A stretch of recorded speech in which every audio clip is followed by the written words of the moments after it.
He was born in Washington, D.C. in 1912, son of a black Army officer whose career was badly stunted by segregation. He attended West Point, where he believed his classmates would accept him because of his character and not his race. He was wrong. For 4 years, he was shunned. He despised segregation and was determined to destroy it. He was turned down for flight training because there were no black flying units. When blacks were finally allowed to become flyers, he was their commander, and they were the Tuskegee Airmen. Under his leadership, the men of the 99th Pursuit Squadron and the 332nd Fighter Group became renowned for never losing a bomber they escorted to fight or attack, a feat unmatched by any other group. With World War II behind him, he took up a new fight to destroy segregation within the military. He won that battle too. He went on to serve with great distinction, became the first Air Force black general officer, and saw his dream of an integrated Air Force and a more tolerant nation come true. He's an American. He's an American who contributed to the victory in World War II. He's an American who contributed to the victory in all the wars after that. He's an American who contributed to whatever we gained during the Vietnam War through his command of the 13th Air Force. He's an American. His name is Benjamin O. Davis, Jr., and he is a legend of air power.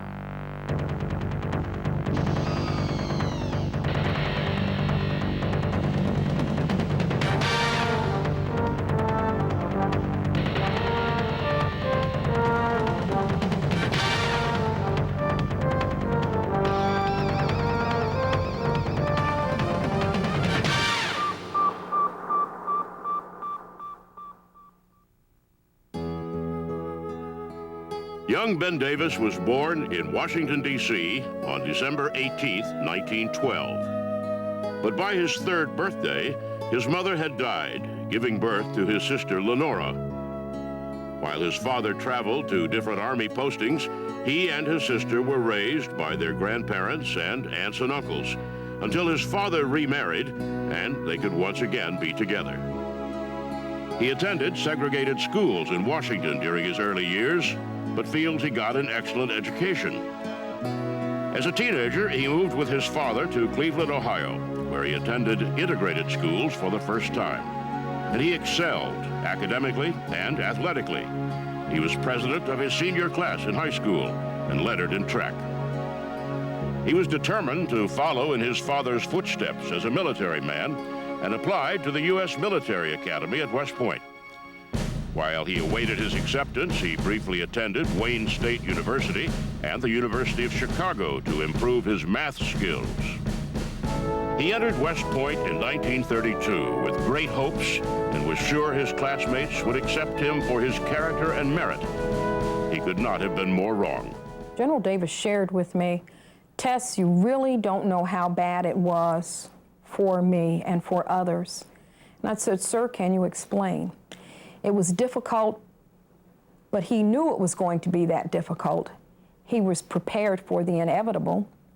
He withstood the silencing. His very best friend, and of course his bride of over 60 years, Miss Agatha, came to visit him at every opportunity. And many times that was the only person that General Davis spoke to until she actually came back in social conversation the next time to visit. Now, of course, he participated in his classroom situations, but nothing on a personal basis by either his classmates or upperclassmen. He was completely silenced. His fellow cadets silenced him for his entire 4 years. In his senior year at West Point, he was given orientation flights in Air Corps airplanes. And from that first flight, he decided on a military flying career. But when he applied, he was told he would not be accepted because the Army had no black flying units. The segregation of Benjamin Davis, Jr. continued. His classmates had hoped the silence would force Cadet Davis to resign. He stuck it out and graduated in 1936 in the top third of his class. He left West Point vowing to fight segregation, and for the rest of his life, he did. He was assigned to Fort Benning, Georgia, and the infantry school where his former classmates continued their silence. There was one exception, when former classmate Lieutenant William Westmoreland stopped by Davis's quarters for a visit. He accepted that man without any problem. He didn't ask him, why did you do it? He just made the rationalization. I almost said excuse, but it wasn't an excuse. He rationalized that that was a sign of the times. That's what was characteristically done at those times. He accepted it and moved on. It did not diminish General Westmoreland's overall being or his status as an understanding human. He was a victim, as many of us are, of our circumstances. And I think General Davis articulated that to me in that fashion. And it's judge ye lest you be judged. And he lives by that rule. Westmoreland went on to be the commanding general in Vietnam and chief of staff of the U.S. Army.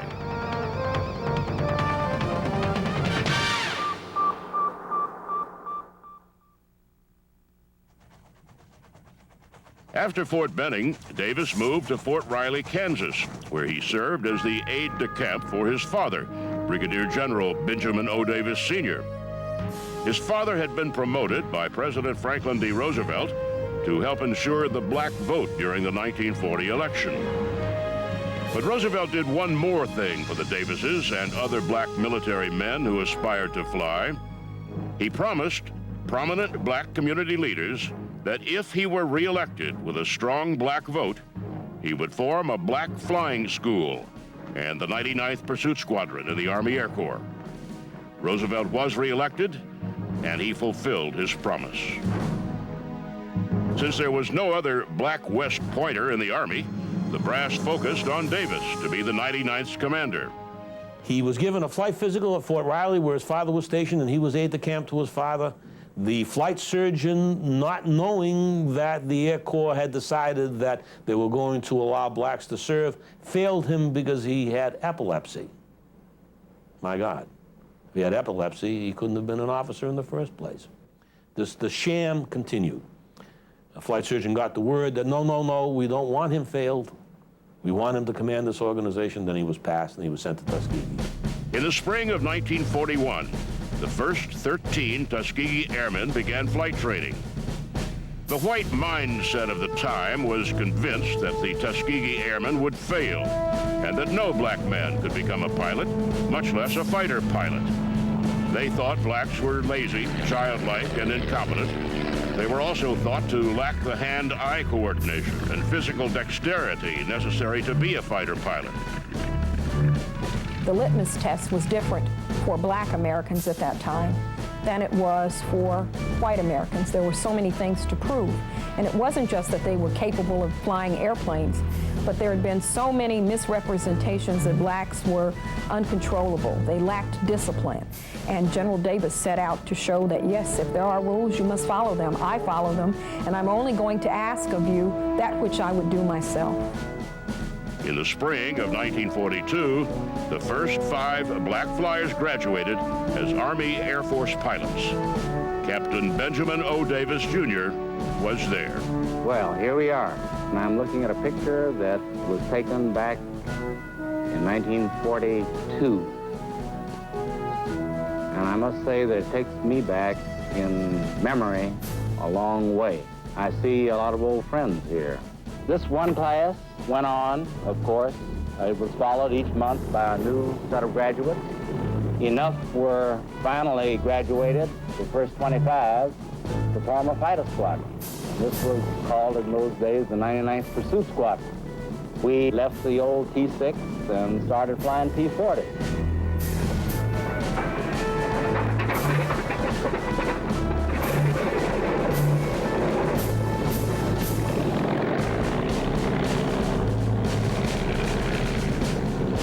After another year of training in the United States, the 99th Pursuit Squadron was fully manned and trained and sent to North Africa, where they hoped to get into the fight. The group was assigned to the 33rd Pursuit Group, but from day one, they were rigidly segregated from the rest of the group.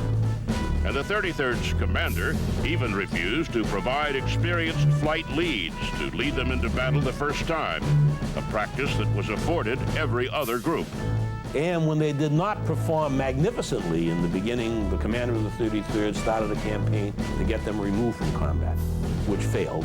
But he started a campaign that was ratified at every level, including the commanding general of the United States Army Air Forces, Hap Arnold.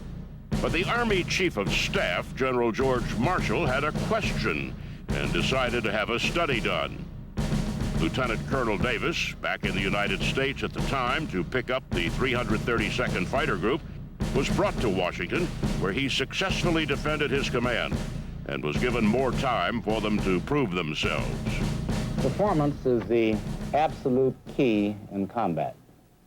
And when I speak of performance, I mean it's either the delivery of bombs on target, it's the escort of heavy bombers in those days, which were B-17s and B-24s, to protect the bombers, to prevent them from getting shot down by enemy fighters. The 99th Pursuit Squadron was an expert in dropping bombs and hitting targets with bullets and hitting locomotives. It was also an expert in aerial combat. The 99th Squadron did one thing at Anzio that no other squadron did. It shot down 16 enemy airplanes.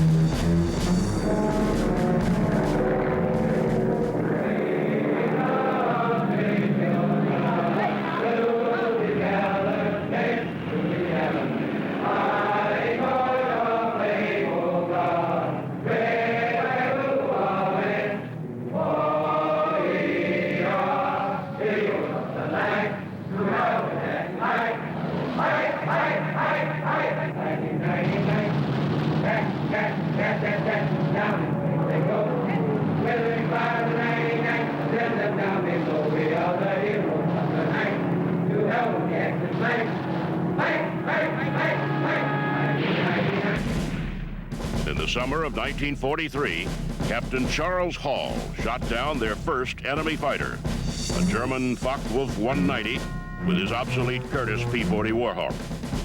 The victory prompted General Eisenhower to come by to congratulate Hall in person. Meanwhile, the 332nd Fighter Group arrived in Italy and was given another obsolete fighter, the war-weary Bell P-39 Airacobra. But they made them work and fought on courageously with a close air support mission protecting troops on the ground.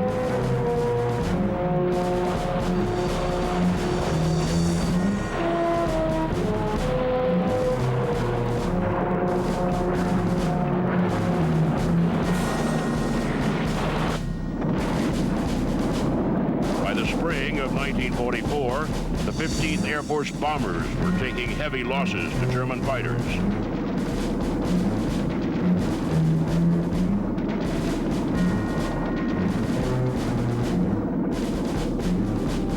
And the 332nd was given a new mission and new aircraft.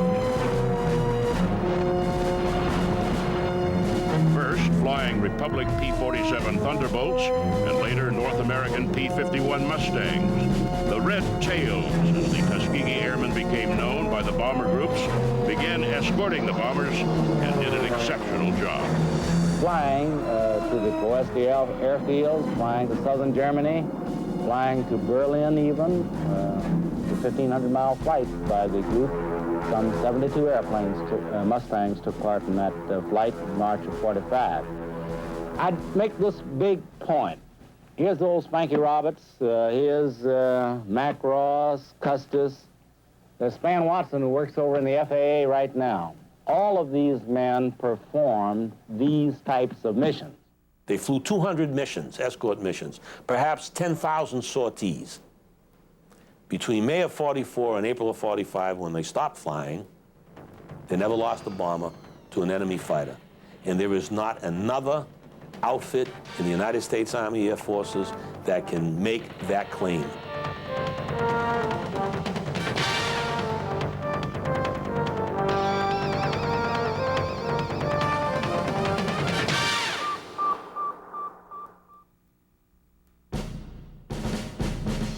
The accomplishments of the 332nd Fighter Group taught the Army Air Force that if you give a black man the same training you give a white man, he'll do the same job. That's not a revolutionary idea today, but it certainly was to white America in 1944 and 1945. The general was a straight arrow. He kept a lot of young men straight. They didn't appreciate it at the time, but I think they all appreciate it later in life. He's always been my #1 man, and he just was a straight arrow and taught you how the job should be done. Through it all, Davis was a tough commander who kept his fighter group tightly disciplined. He felt his men could make no mistakes if the Tuskegee Airmen were to break down the barriers of segregation. If you crossed the line, General Davis would pull you back or give you an article, whatever it required to get your attention to bring you back. If you misrepresented or disrespected the uniform that you wore, he definitely called their hands on it. He was a tough disciplinarian. And of course, again, that's all his training. He was reared as a tough person. When Davis returned to the States in 1945, he was given command of the 477th Composite Group at Godman Field, Kentucky. The group moved to Lockbourne Army Air Base, Ohio in 1946, where Davis commanded both the flying units and was base commander. He supported many all-white units on the base, and inspection records show only harmonious relations prevailed between the Tuskegee Airmen and their tenants. Davis and his Tuskegee Airmen overcame local bigotry through professionalism and continued to undermine the tenets of segregation. Disproving the century-old myth that whites could never work for blacks, they did it and did it well. By 1947, the Air Force was reeling from the massive demobilization that followed World War II. They were experiencing shortages in manpower in every command, and job and segregation was making it even tougher to put the right people where they were needed. In 1947, when the Air Force became independent, the chief of personnel, a man by the name of Ilwal Edwards, wanted a study done to prove something he already knew was true, that segregation was not necessary. At Lockbourne, where Davis was in 1947, he had surplus radial engine mechanics that could have been used in the Strategic Air Command, where they used the same engine, but could not be used because they were black. And the Strategic Air Command was white. General Davis saw that it was very, very difficult to try to accomplish a military mission by separating the talents of the individuals at which you were going to work with. And so he worked hard to try to correct that. Not so much, I don't think, from his work at the time wasn't specifically about racial equality, even though that's the direct result. He was really concerned about the mission, and he tried to describe that to people. The Air Force announces in April of '48 that it's going to integrate. Several months before Truman's executive order, and much to the dismay of the Secretary of the Army, Kenneth Royal, who insists that the Air Force stay in segregation like the Army is going to stay in segregation. In May of 1949, the Air Force integrates, the Army, the Marine Corps, the Navy does not. In 1949, Colonel Davis attended the Air War College in the bastion of racism and bigotry at the time, Montgomery, Alabama. He and his wife were banned from the best restaurants, hotels, and housing in the city. Southern society was not willing to move at the same rate as the Air Force, and discrimination raised its ugly head again for the Davises. But again, he toughed it out and graduated among the top in the class. After graduation in 1950, he was assigned to the Pentagon to be chief of the Air Defense Branch of Air Force Operations, a prestigious position where he supervised white officers and enlisted men. He was so successful at the Pentagon that he was assigned to take command of the 51st Fighter Interceptor Wing at Suwon Air Base, South Korea in 1953. Again, he excelled, commanding a wing of thousands of airmen, most of them white. Davis was reassigned to Japan as Director of Operations for the Far East Air Force. Shortly after his arrival, he became the first black Air Force officer to be promoted to Brigadier General. He went on to the most significant post-war assignment of his career as Vice Commander of the 13th Air Force and Commander of Air Task Force 13 Provisional in Taipei, Taiwan. After 2 years in the Far East, he moved halfway around the world to Germany, where he became Director of Operations for the U.S. Air Forces in Europe and gained his second star. Now Major General Davis returned to the Pentagon as Director of Manpower and Organization, and within 4 years was promoted once again to Lieutenant General. With 3 stars, he moved to Korea as Chief of Staff of the United Nations Command and U.S. Forces Korea. Then in 1967, General Davis became the commander of the 13th Air Force in the Philippines. His command included more than 55,000 people all over Asia, including many thousands who were flying and fighting in the Vietnam War.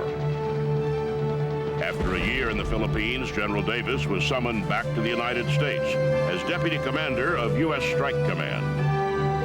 Lieutenant General Benjamin O. Davis, Jr.